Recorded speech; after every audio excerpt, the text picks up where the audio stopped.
that came out, I don't know, half an hour ago.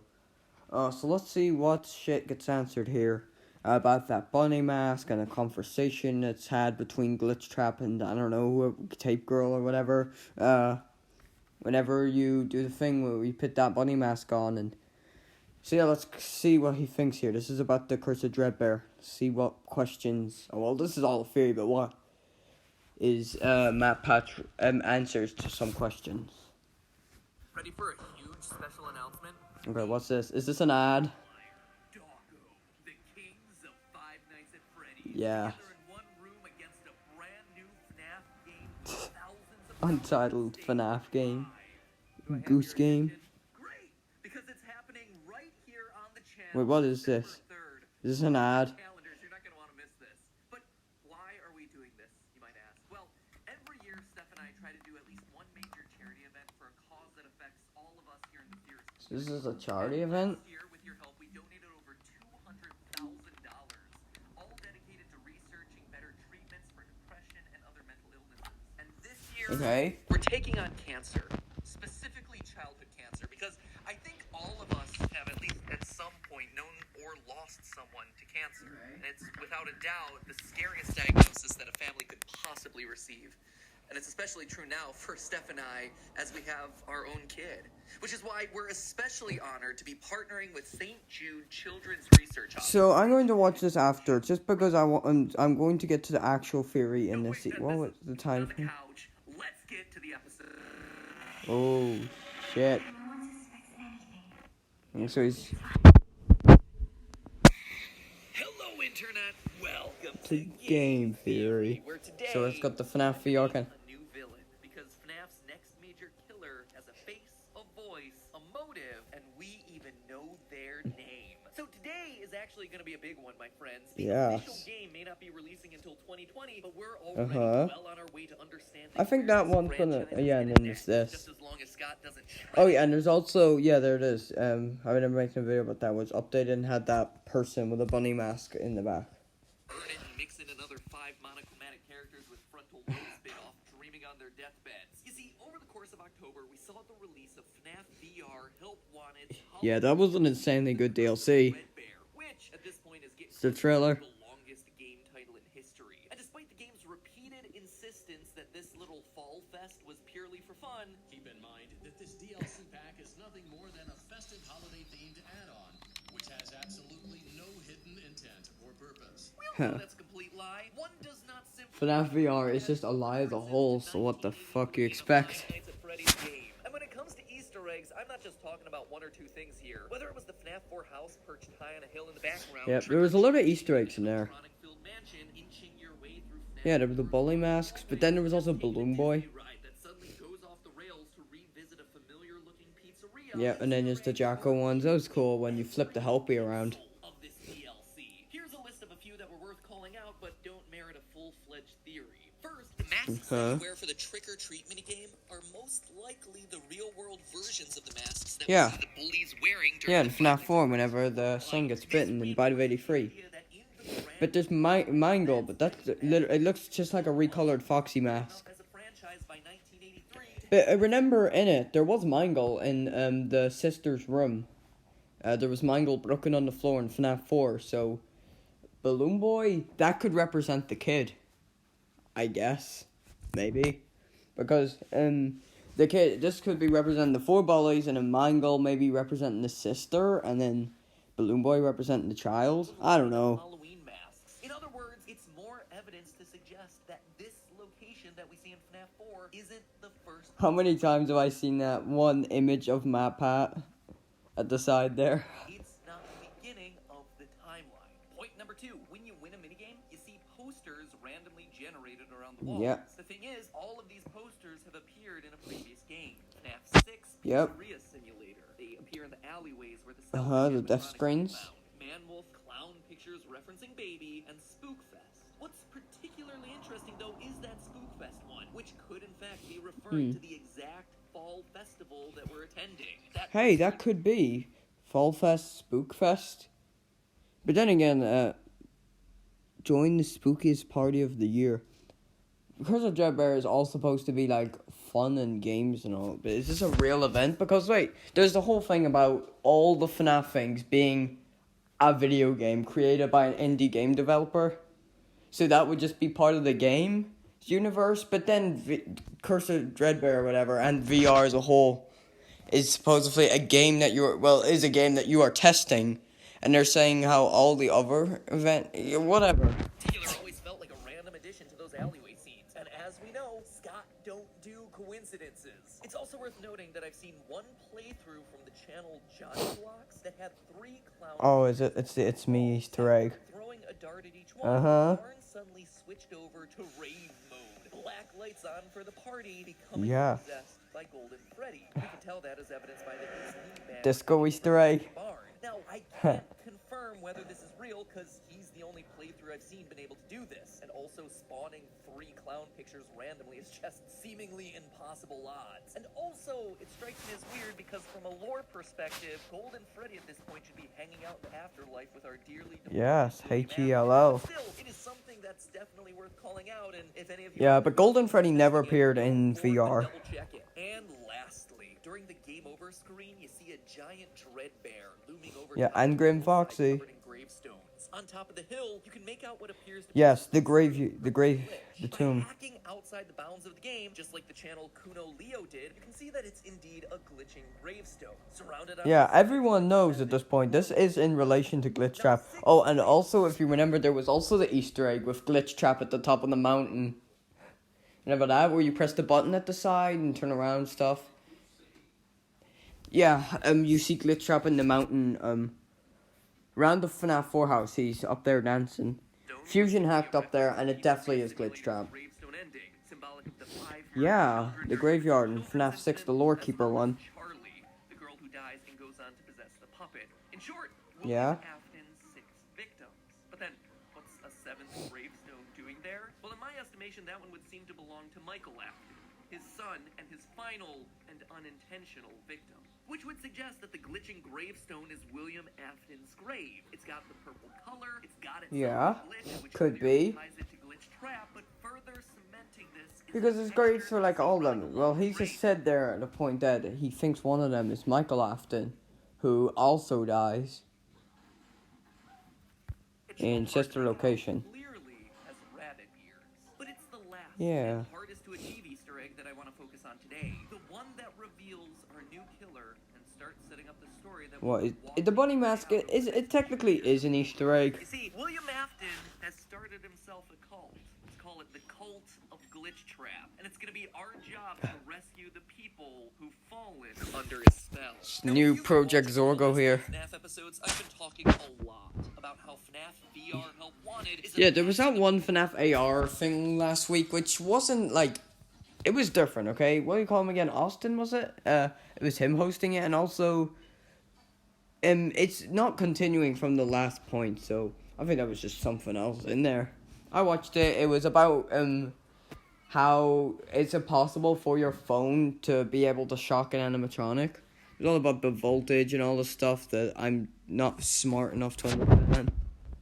Torch, a sort of reboot for the series, an ushering in of the next generation of stories that this franchise wants to tell. Stories that... Yeah, because like remember the whole thing that like saying if all of this is a game and stuff and they're moving into the real world, this could just spawn so many more games.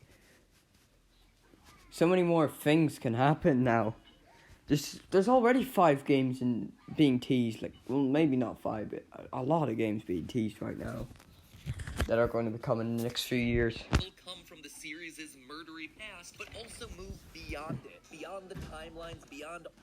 Huh? Good after. Faces and new murder to be done. And the Curse of Dreadbear DLC confirms that theory. Yeah! Ring the bell, my friends. That's right, I got a FNAF theory correct. The longest, and quite frankly hardest minigame of the DLC pack is called Corn Maze. Yeah, the free roam one. Foxy hunting you down as you search for keys in an abandoned maze filled with what are truly the scariest part of the game, really loud crows. Whoa, what the heck was that? Oh my lordy. Sure, you can find one key and escape. Scariest jump scare. Survive to find all 4 keys. Suddenly, arena, purple and glitching, which should already cue you in on what's coming. Yeah. This fifth key Yeah. unlocks a cellar See that located one in the ending middle with of the maze, one that bunny resembles mask. our prize barn, except now it's all torn up, looking like it's been slowly laid to waste with time. But there's a sinister gift waiting for us on the table, a white bunny mask with a fleshy, almost bloody interior. We put it on, and our breathing slows. We calm down. Our character... Yeah, what was that mask? Do you think that mask was used for anything in the past? Like, were any murders committed using this mask?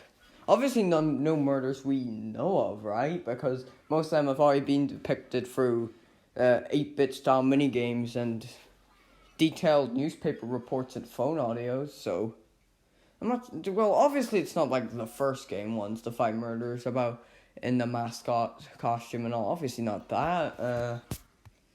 Yeah, I'm pretty sure there's no deaths that could be used with this mask that we know of. Obviously something's going to be happening with this whole culture, little meet-up, team-up thing with Glitchtrap and all. Yeah, this mask going to be used to stab some people.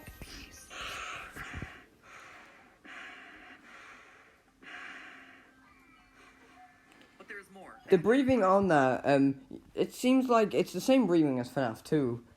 Remember there's going to be a toxic thing in it, like, you die if you have it on too long? It seems like here, too, like, say there was a killer who'd wear this for ages. Would they live? Because, you know, it doesn't seem like you could wear it for too long. In FNAF VR, you can obviously wear it for as long as you want, but isn't this supposed to be, like, a game? Within a game? The VR thing... Wearing the mask again. Putting just the mask on doesn't do anything except obstruct your vision because masks suck. But if you put it on while holding Glitchtrap, suddenly Yeah, the plush. a woman starts to speak. Yes, I hear you. I know. No, there's no miscommunication. I understand. Yes, remember this. I have it. I need it myself. Made what? The mask then? Yeah? No one Sure. suspects anything. Don't worry. I'll be ready, and I won't let you down. It will be fun. Yeah, in that Having a sense, sinister they're one-way teaming conversation up. with someone or something. I don't think I need to spell this one out for you, right? She is clearly talking to William. Glitchtrap. Yes. The fact that this conversation requires you to be wearing the mask, which represents her, and holding the rabbit, Yeah, which represents him. seems to be all the proof that we would need. But now let's look at specifically what they're saying. Based on her saying things like, yes, I have it, I made it myself, you would like it, she seems to be referring to the bunny mask. Yeah. Her creation. The voice, William, So she made that dictated to her that bloody she disturbing mask sort of there, bunny so... mask to carry on his tradition of Lapin-themed murder. The line, no one suspects anything, clearly seems to indicate that she's been hiding in plain sight, much like a pizzeria's security guard who's planning Yeah, and to she's kidnap maybe also going to use this mask as some sort of, well, misidentification, if that's a word, to hide herself, to make it less obvious on whom it is who's committing all these crimes.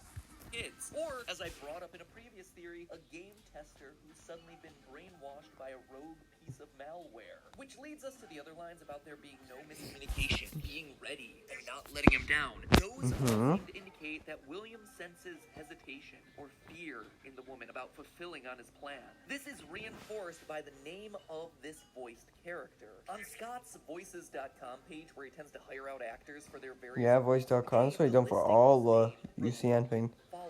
So this woman is clearly a devotee of Afton, but she's hesitant. Yeah. I mean, going so far as to actually kidnap kids and, you know, turn them into remnant soup or something is a lot to ask of anyone, honestly. It's also important to note here that the word... What if she doesn't want to work for William, but is forced to? Maybe it's some, you know, I've locked you up, the only way, I've tied you up, you're gonna die, only way to stop it is if you work for me, sort of thing, I don't know. reluctant doesn't necessarily mean unwilling. I mean, it can, certainly, but in this case, it seems like she's trying to please her master, William Afton, saying things like, I think you would like it, and convincing herself that this will be fun. It's not that William has control over her body and is forcing her to do things, she's just nervous to take that final leap. What this all tells us is that William Then again, is she could successful also in what want Teen to. Girl warned us about. That FNAF VR is a Trojan horse. It's carrying the virus that is William Afton. Now, whether Malware. that's in his code or AI or it's just his spirit being passed along isn't really important. What matters is that he's suddenly able to enter the minds of its testers. It's why Yeah. we hear the story of Jeremy throughout those FNAF VR tapes. A man who went crazy and ultimately sliced off his own face. He was probably starting to slip under the control of Glitchtrap, but tried his best to fight back. And Yeah, he used like an office tool or something. So why every ending of that game is a bad one. The fact that we need the green bunny to hear this dialogue confirms. You know, what if there's ever something further for FNAF VR, just something else, where we're actually going to see the guy slicing his face off? I doubt it, but what if we did? If we did, we'll probably see it in 8-bit form. That all those But there isn't really 8-bit. No, there still is 8-bit stuff. I was about to say, we don't see 8-bit stuff anymore, but nope. We're never gonna see the end 8-bit stuff. I like the 8-bit stuff, you know, the mini games. We had some in FNAF 6, you know, the security puppet playtest. Yeah, where it shows the puppet becoming, like, going out to the alley. Cutscenes at the end of the game are of him escaping. Because without the tapes, Glitchtrap is still disassembled in the game. And this dialogue of a brainwashed devotee isn't possible. Yeah, let's just call that person Mask Girl. Seems like a reasonable name. Also learning here is that while Glitchtrap is able to invade the mind of a person, he can't fully possess their body. He's limited to only being a voice inside their Yeah, well then again, like if it is Tape Girl, the Mask Girl, it probably is, because the voices are way too similar. You know, obviously this whole thing that you know, the way she's supposedly following William and praising William Afton. So that, you know, to build up William Afton into this VR game, she'll trick you into getting these tapes as you think you're gonna stop him, and then bring him to life so she can like do her dirty work for him and stuff. He has to convince them to do his bidding and continue to push them to fulfill their mission. Mask Girl is scared, she's hesitant, she's reluctant, and must be cajoled into acting on William's wishes. She's slowly descending into madness. Yeah, FNAF into Wait a minute, madness. why does that sound so familiar? Oh yeah! Because Yeah. it's one of the upcoming projects that Scott's been teasing for the better part of the last year. It's a pretty accurate title for a game where your villain starts as a normal game tester, but then is forced to listen to the voice in her head telling her to kill. It's also worth noting that there's a similar conversation currently hidden in the source code of Scott's website. Except here, we actually see both sides of the conversation. Stay the course. I will. Focus on my voice. I will. Don't let anyone lead you astray. I won't. Have you selected one? I have. That line of "don't let anyone lead you astray" really stands out. Again, reinforcing this idea that the following... Wait, what was it said? Do you have one? Probably like a mask or some sort of costume or suit to hide her identity. under Afton's control, that they can be swayed or saved in some way, just like people in a real cult. It looks like we might be able to save these innocents from Afton's grasp before they commit any sorts of crime this time. And where... So then he's going to be controlling the mind. I mean, then again, he might just be doing some shit with the Masked Girl's mind to make her do all this murder, obviously, I'm guessing. Times be happening? Well, a few weeks Who ago, knows? this was What? the image on Scott's website. Just more cool 80s-tastic FNAF teasers for the new game that's coming out in 2020. But when the full Dreadbear DLC was released, the image got altered slightly to this. Yeah. Notice those floppy ears? Looks like our new killer might be on the hunt in the mall. Looks like 2020. Yeah, that thing that the Masked Girl is holding, what is that? Like, is it a knife? Or a sword? Or some sort of metallic, pointed weapon?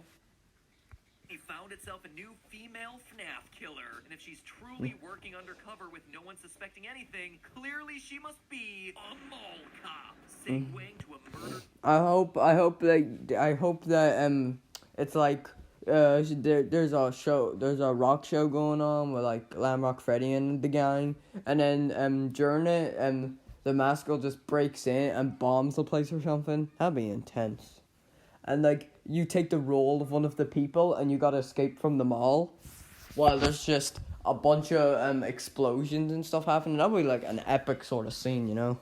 seen near Spencer's Gifts. And I would end it there, except we can also figure out her name. Brightening images, digging through source code. That is so FNAF 1.0. At this point, the series is 5 years old. It's matured, and the fan base has matured. And the way that we're able, and perhaps even expected, to dig for clues has gotten significantly more advanced. It's like an arms race. Scott finds a new way to hide clues, one person in the community breaks the code, and suddenly it's in our tool belt. Next time he releases something, boom, we immediately whip that tool out. Yeah, we know the routine, you know, brighten the image, check the source code. Let's not whip out We've learned. tools and instead smartly and respectfully remove that tool from our tool belt and apply it to the problem at hand. Let me give you an example of this. Brightening images. The first 1 or 2 times Scott did this, it was completely unique. No developer had ever really done anything like that before, and as a result, it took a little while to discover his hidden messages. But after 1 or 2 times, now we know it's a trick you can use so no one even bothers to look at the image itself. It's just straight into those contrast sliders. The same thing with looking at source code, the same thing with digging through game files, and yeah, so maybe eventually, if he wants to hide something real secret, he's gonna shake it up completely just after 1 time so that we can't find the hidden secret. Each one slightly more complicated than the last. And now we've unlocked ourselves a brand new clue-finding technique. In the source code for Scott's site, the shadow image and its previous form were both named the same thing, 7_1. FNAF 7 Teaser 1, nothing too exciting there. But that's only the name that Scott wants us to see. You see, I learned a lot from making an ARG over the last year, and one of the biggest tricks was that images can be opened as text files using a program like Notepad, and that the text often reveals a lot of secrets about the history of a given image. Like here... Yeah, anytime when you go to open the source of well, for me, the main thing that it goes on to for that source code is Notepad. It's where it shows the file. You can see that it was saved using Adobe Photoshop, even down to the specific version. You can even see that there are some text layers here, and what those text layers are called, labeled title, hardwood, and ouchie tree. We're very creative with our layer titles. Anyway, if you open up the first of these 2 Scott Games image files on the site, you see ouchie that tree. even though it's called 7_1 in the source code, its original file name was Glamrock Fred Poster. Yeah, that's where people got that from, Glamrock Freddy. I like that name. It sounds pretty, like, it sounds badass. And I like it. Eat your heart out, Stranger Things in American Horror Story. It's FNAF's turn to revisit the era of big hair and even bigger shoulder pads. So, we know in 2020, in this new game, we're going to be introduced to the glam rock animatronics. Very cool, gnarly, totally tubular. No, that was a 90s thing. Wicked, I think, was an 80s thing. Anyway, if you open up the new version of the image... I wasn't born in the 80s, so I don't know all this. The true name of the file has been changed. It's no longer Glamrock Fred Poster. It now reads Shadow of Vanny. Oh, I didn't know about that. I never went into the source code of it now. Shadow of Vanny. So, the mask girl is called Vanny. Vanny? Vanny is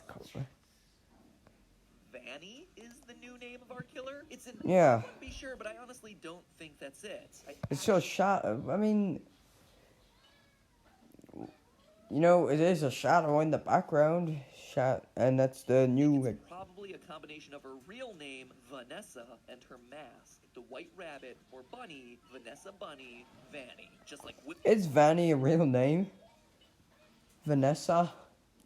I mean, it does make sense. Bunny, Vanessa, and then mix them. Trap and Mike Bot and all the other weird ship names we have in this franchise.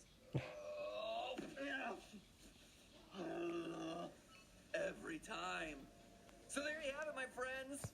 Preview of the coming events in the FNAF franchise. So we're gonna leave it here, are we? Vanny, Vanessa Bunny, a normal person driven into madness by the voice of William Afton, talking to her in her head to go out and kill people.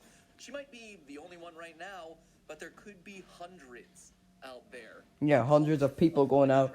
And then the FNAF series goes from like... the body count just rises by times 10. Times 100. And we know that this is the case based on the fact that Glitchtrap is still seen dancing in the background of that DLC. He is now apparently able to copy himself. It's worth noting that that's... Yeah, getting to hundreds of minds. Man, I can't wait till FNAF becomes a gore fest soon. Intentional, right?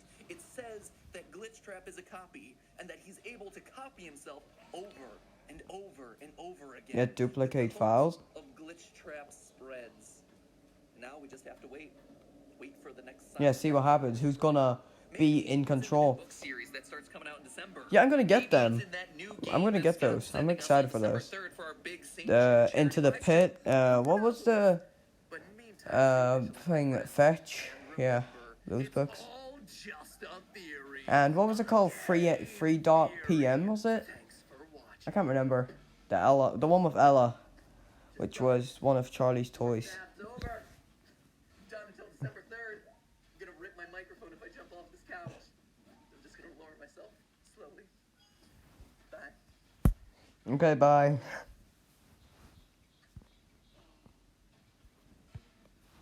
Wasn't any epic sort of ending. It was just him getting off his couch. Okay, so that was interesting. Yeah, it was a lot of stuff that, well, people would have suspected were the case. Obviously, it was all a theory, but you know, that was really entertaining.